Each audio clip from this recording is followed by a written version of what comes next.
Bonjour à tous, moi c'est Davy et bienvenue sur la chaîne Voiture Lambda, la chaîne YouTube où les automobiles sont testés par un mec lambda. Aujourd'hui, on est avec une voiture très attendue, la fameuse Honda Civic de 11e génération.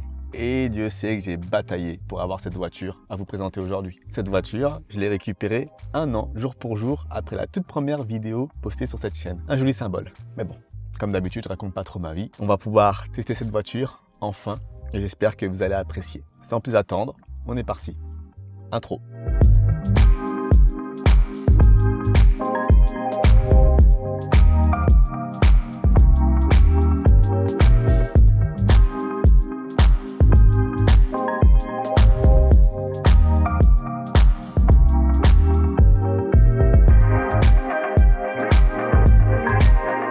Comme d'habitude, pour commencer, on va parler de l'extérieur de cette Civic 11. Et disons-le directement, par rapport à sa devancière, cette Civic, elle a un look beaucoup plus sage. Fini les exubérances de Honda qui étaient qualifiées des fois de design manga ou Goldorak. Personnellement, c'était pas mon avis, j'aimais beaucoup, mais là aussi, ça passe. La voiture a de grandes dimensions, c'est certainement la compacte la plus longue de sa catégorie avec 4,55 m.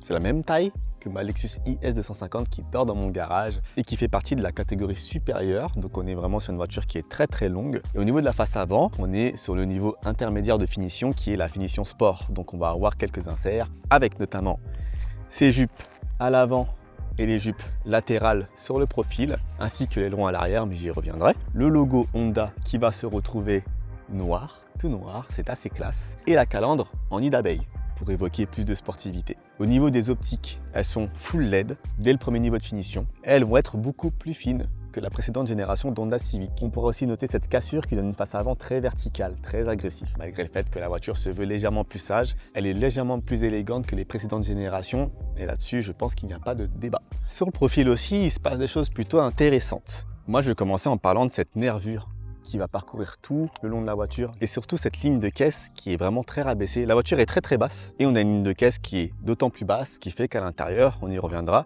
mais c'est plutôt agréable. Pas lumineux, mais ça reste agréable. On a pas mal de surfaces vitrées. Comme je l'avais expliqué sur la finition sport, on a les jupes latérales et surtout, il va falloir parler de ce profil plutôt fastback que j'aime beaucoup personnellement. On voit la vitre de custode qui va se terminer avec une pointe. Ça permet de la rendre vraiment très dynamique. Moi, j'approuve. Et l'arrière, c'est peut-être la partie de cette voiture qui met le moins de monde d'accord. En tout cas, c'est ce que j'ai pu remarquer durant mon essai et les discussions que j'ai pu avoir avec certains collègues et amis. La partie arrière ne plaît pas forcément pour tout le monde. Peut-être que ça a à voir avec ces feux, qui sont pas basiques, mais assez consensuels. Au final, on est loin de l'exubérance vraiment de la Civic 10. De nuit, on va avoir un bandolette qui va s'illuminer et entourer l'optique. Le feu stop va se trouver au milieu. Pareil, ça donne un sacré joli rendu. La face arrière, étant donné qu'on est sur une voiture type fastback, extrêmement verticale, ça peut ne pas plaire. Moi personnellement, j'aime beaucoup. On va avoir ce faux diffuseur sur la version Advanced Sport. On peut noter la présence encore une fois sur la finition sport de cette aileron bien peinte en noir qui continue à donner de l'allure. Et c'est vrai que j'ai un petit peu peur de voir ce que ça donnerait sans, pour le coup. À l'intérieur, c'est très sombre. On est loin des intérieurs futuristes que nous offraient les Civic 8, 9 et un petit peu moins pour la 10 du coup. Mais on est sur quelque chose de très simple, très efficace et qui ne cherche pas particulièrement à faire de vagues. Bien entendu, le tableau de bord a une ergonomie de la plus haute classe. On a des touches physiques pour la ventilation avec un très joli ressenti au niveau des molettes. On pourra aussi saluer les commandes qui sont intégrées dans une espèce de bandeau en lit d'abeille et ça rend vraiment super bien. L'écran tactile, malheureusement, il est placé là comme ça, comme la plupart des voitures, un peu moins de 9 pouces. Juste en dessous des commandes de ventilation, on retrouve de quoi brancher nos appareils. Et sur la console centrale, le levier de vitesse, entre guillemets, qui va nous permettre avec des boutons de passer des positions parking, reverse, neutral et en drive. Au niveau du volant, on est quand même légèrement monté en gamme, le volant est légèrement plus qualitatif avec un retour au niveau des boutons qui sera largement meilleur que chez ses cousines. Et sur la finition intermédiaire, on va avoir un écran semi-numérique, semi-analogique comme sur la Honda HR-V. Et vous connaissez à me connaître, l'ergonomie c'est mon dada et la Honda Civic là-dessus, elle assure pas mal. En ce qui concerne les sièges, ils sont en semi-tissu simili-cuir très confortable, très enveloppant. Il a beaucoup de place et la position de conduite en plus est très rabaissée, donc vraiment ça me plaît énormément. À l'arrière, on a un bel empattement, donc forcément on a pas mal de place aux genoux. On est sur une habitabilité qui rappelle quand même le segment d'au-dessus. Ce que je pourrais reprocher à l'Habitax notamment, c'est qu'il est noir et donc pas très lumineux. Lorsque j'ai pu prendre des personnes avec moi à l'arrière, elles ont pu se sentir légèrement engoncées. Et on peut aussi pester légèrement sur la visibilité aux 3/4 arrière qui est pas forcément bonne. Cela est dû au profil plutôt fastback de la voiture. En ce qui concerne le coffre, on est plutôt sur une bonne surprise avec 410 litres de contenance. On est là dans la moyenne haute de la catégorie, très largement. On notera aussi cette plage arrière très maligne sur un bandeau roulant avec la deuxième partie de la plage arrière qui se trouvera au-dessus. Et donc, vous n'aurez pas à vous demander où la mettre lorsque vous avez besoin de charger énormément d'affaires. Donc le coffre, c'est vraiment un bon point. Mais on va s'intéresser maintenant au plus important, le groupe motopropulseur. Allez, c'est parti. Sous le capot, on va retrouver un groupe motopropulseur hybride qui va développer une puissance totale de 184 chevaux. 184 chevaux, ça correspond à la puissance du moteur électrique qui va entraîner les roues. Le moteur thermique, lui, développe une cylindrée de 2 litres avec une puissance d'à peu près 140 chevaux et va servir de générateur. On est sur un système donc similaire à ce que Honda a fait sur la Jazz et le HR-V, sauf que là, c'est beaucoup plus poussé, c'est beaucoup plus efficace et selon moi, on est sur la meilleure hybride du marché, tout simplement. On va avoir un 0 à 100 qui va être abattu en moins de 8 secondes et un couple total de 315 Nm, donc on est quasiment sur un diesel à ce niveau-là. Et croyez-moi, c'est plutôt pas mal. Trêve de bavardage. Vous connaissez la chanson, maintenant on va voir ça sur la route. C'est parti. Eh bien, les amis, bienvenue à bord de cette magnifique Honda Civic. Exceptionnellement, on va commencer avec une petite insertion, n'est-ce pas ?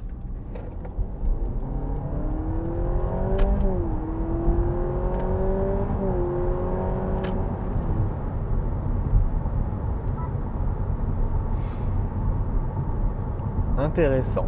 Alors non, vous n'avez pas rêvé. Il y avait bien des passages de rapport sur cette hybride. C'est assez spécial. C'est très esthétique. On n'a pas réellement de passage de rapport parce qu'on est sur une hybride assez spéciale. On est sur une hybride un peu comme le Qashqai e-Power avec un moteur thermique qui va aller alimenter un générateur qui va lui pousser le moteur électrique pour avoir de la traction. Ce qui fait que sur les phases d'accélération, les ingénieurs d'Honda ont été très cool et très sympas. Ça leur permet de simuler des passages de rapport lors des accélérations à pleine charge comme je viens d'en faire une à l'instant. C'est pas habituel que je commence par l'agrément de conduite et la douceur du moteur, mais je voulais quand même vous montrer ça parce que cette Honda Civic, ça fait un bout de temps que je voulais l'essayer. Je l'ai enfin entre mes mains. Ça aura été de courte durée puisque je la rends demain, je l'ai eu que 4 jours. Et voilà. Sinon, sur un aspect plus classique, qu'est-ce que ça nous donne en termes de confort, de roulage, de suspension, de freinage? Eh bien, on est sur une voiture qui est sacrément bien suspendue, avec un excellent compromis. La tenue de route est excellente. Lorsqu'on amène dans des virages assez serrés, elle répond sans broncher. Elle prend très peu de roulis, ce qui me surprend un peu pour une hybride qui accuse toujours d'un léger surpoids à cause des batteries. Là, ça n'a pas l'air d'être le cas. Vraiment, j'ai pu prendre des courbes assez avec on va dire, pas mal d'enthousiasme et ça s'est toujours très bien passé. Le freinage, lui, c'est légèrement plus contrasté à mon sens. On ne ressent pas du tout la différence entre le frein régénératif et le freinage par frottement, par friction. Mais il n'est pas particulièrement mordant ce freinage. Voilà. Endurant, oui, mais pas mordant. Peut-être que d'autres hybrides freinent légèrement plus fort, mais en tout cas, c'est pas le freinage de cette Civic qui m'aura marqué. La direction, elle est assez ferme, hein. On n'est pas sur quelque chose de très léger, ce qui peut être assez dérangeant en ville, notamment pour les manœuvres. Mais la taille de cette voiture, le souci, c'est qu'on est sur une architecture en traction et que ça se ressent au moment d'aborder certaines courbes ou faire certaines manœuvres. C'est l'un des trucs qui la différencie énormément de ma IS, malgré le fait qu'elle fasse la même taille. C'est les rayons de braquage qui est extrêmement long. Au final, il est vraiment pas court. C'est l'un des points faibles de cette Civic. Les rayons de braquage est vraiment, pour ne pas dire catastrophique, mais il est vraiment très limité. Et les demi-tours sont assez douloureux à faire. Mais au final, ça reste quand même une expérience de conduite très agréable. Et ça, on va en parler tout de suite sur le chapitre de l'agrément de moteur parce que la motorisation hybride que Honda nous propose, elle n'a rien de révolutionnaire. Hein. C'est ce que Honda a fait sur sa Jazz et sur son HR-V. Mais là, on est là sur une nouvelle version encore plus aboutie. On est peut-être même, je pense, à l'apogée pour moi de la motorisation hybride auto-rechargeable. Pourquoi je dis ça?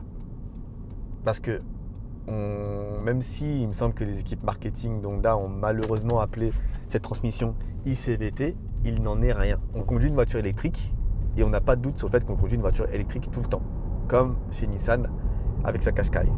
Bien entendu, lorsque la demande de puissance est élevée, le moteur thermique va pallier en alimentant le surplus de puissance nécessaire à faire avancer la voiture. Ça se fait de manière totalement transparente, aucun à-coup. D'ailleurs, on ne peut rien gérer puisqu'il n'y a même pas de mode EV. Généralement, on a des boutons qui forcent le mode EV sur les voitures hybrides. Ici, ce n'est pas le cas. On n'a pas ce bouton-là. Et le fonctionnement est parfaitement transparent, sans douleur. Pour de l'hybride, on est sur ce qui se fait de mieux. On est vraiment à l'apogée de cette technologie chez eux. J'adore ça. Après, ce fonctionnement en tout électrique, il est quand même atténué par le fait que sur voie rapide, on a un pignon, tout comme le Honda HR-V et le Honda Jazz, on a un pignon qui va aller s'intercaler dans la transmission et se joindre aux roues. Donc dans ces moments-là, ça va être le moteur qui va entraîner les roues. Et ça nous donne, mesdames et messieurs, des consommations qui sont absolument ahurissantes. Et je pèse mes mots. Et j'enchaîne sans transition parce qu'au niveau de la consommation, je suis vraiment bluffé. J'ai parcouru exactement 321 km et 300 mètres depuis que j'ai récupéré cette voiture. La première partie, on va dire la première centaine de kilomètres, je l'ai fait en éco-conduite maximum. C'est-à-dire que je conduisais en dessous des limites de vitesse, ce qu'on appelle la conduite dévie, hein, c'est ce que mes amis appellent pour se moquer de moi. Donc en éco-conduite plutôt radicale, on va dire, avec un petit passage sur le périph' parisien. J'ai fait un trajet Croissy-Beaubourg dans le 77 jusqu'à Poissy dans le 78. Pour ceux qui ne connaissent pas Poissy, c'est là où se trouve le nouveau centre d'entraînement du Paris Saint-Germain notamment. À peu près 71 km de route, je suis arrivé avec cette méthode de conduite à Poissy avec, tenez-vous bien, 3,7 litres de moyenne sur ce trajet. 3,7 litres de moyenne. C'est complètement dingue, vraiment complètement dingue. Je le redis. Après, je me suis décidé à rouler normalement, des fois même me faire un petit peu plaisir. Et là, au terme de cet essai, j'affiche 4,7 au 100. J'ai juste pris 1 litre de plus. C'est toujours aussi excellent. J'ai lu d'autres essais qui eux sortaient à 6,1 mais en sortant forcément sur voie rapide à 130. Oui, la voiture consommera plus. La consommation s'établira autour des 6 litres au 100 à 130 km/h. Mais à 110 km/h, ça tournera autour des 5. Et avec du mix, si vous avez le pied léger, donc je disais, avec du mix, si vous avez le pied léger, vous pouvez très très facilement être en dessous des 5 litres au 100. Honda, bravo, bravo pour ça. Et je n'ai pas peur de dire que si j'avais les moyens, vraiment, et que je devais remplacer ma Lexus IS 250, bon, la voiture n'est pas aussi confortable que ma IS, ma voiture n'est pas aussi lumineuse que ma IS, c'est sûr, mais le choix naturel serait cette Honda Civic. Je vous dis ça en toute objectivité. On est sur la voiture certainement que j'aurais préféré, que j'ai adoré conduire, et c'est la voiture que j'aurais le plus aimé conduire sur cette chaîne avec la Mazda 3. Même si la philosophie n'est pas la même et le manque d'hybridation simple sur la Mazda 3 quand même, voilà, ça reste assez compliqué, même si on l'a vu dans mon essai de la Mazda 3, les consommations peuvent être parfaitement correctes. Elles ne sont pas aussi éloignées de ce que j'ai réussi à faire avec cette Honda Civic. En ce qui concerne l'équipement, il est particulièrement complet, et ce dès le premier niveau de finition exécutive. Aujourd'hui, on est avec une finition sport, donc c'est le niveau de finition intermédiaire, qui va rajouter les jantes en 18 pouces et un habillage bien plus subjectif, beaucoup plus sportif, bien entendu. À l'intérieur, pas grand chose de nouveau à part la sellerie en simili-cuir. Et pour avoir la meilleure expérience avec la Honda Civic, bien sûr, ça va se passer avec la finition Advance, qui elle va ajouter un compteur 100% numérique que je n'ai pas aujourd'hui, un toit panoramique et une sono Bose. En termes d'équipement de série, on est très bien équipé avec Apple CarPlay sans fil. Je pense qu'il en est de même pour Android Auto, mais je n'ai pas pu avoir la confirmation. Les sièges chauffants pour le conducteur et le passager. J'ai oublié aussi de vous parler des palettes qui permettent de gérer la récupération d'énergie. Bon, malheureusement, le réglage ne reste pas dans le temps. C'est la seule chose que je lui aurais reproché. Mais sinon, c'est impeccable. Au niveau des aides au stationnement, vous allez avoir les radars à l'avant et à l'arrière. Et sur cette finition, on va avoir uniquement la caméra de recul. Et en ce qui concerne les aides à la conduite, là, vous le voyez, je suis sur autoroute. On est sur de la conduite semi-autonome de niveau 2. On est sur une voiture qui va prendre ses courbes avec un régulateur adaptatif, un limiteur qui est lui aussi adaptatif. Très utile d'ailleurs si vous voulez utiliser un limiteur de vitesse plutôt qu'un régulateur. Tout est accessible avec un simple bouton en dessous du tableau de bord pour pouvoir tout dégager. Donc, assistance au maintien dans la voie, la prévention des angles morts, bien entendu, et la prévention pour la sortie de stationnement aussi. Ça va vous indiquer si un obstacle arrive, ce qui est quand même un assez bon classique pour une voiture qui s'échange à ce prix-là. Bon, en tout cas les amis, je pense qu'on a fait le tour de la question pour cette Honda Civic. Donc, on se retrouve dans quelques secondes pour la conclusion. Bon, alors, cette Honda Civic, qu'est-ce qu'on en pense? Eh bien, laissez-moi vous le dire. On est sur la meilleure hybride du marché selon moi et clairement sur la meilleure compacte du marché.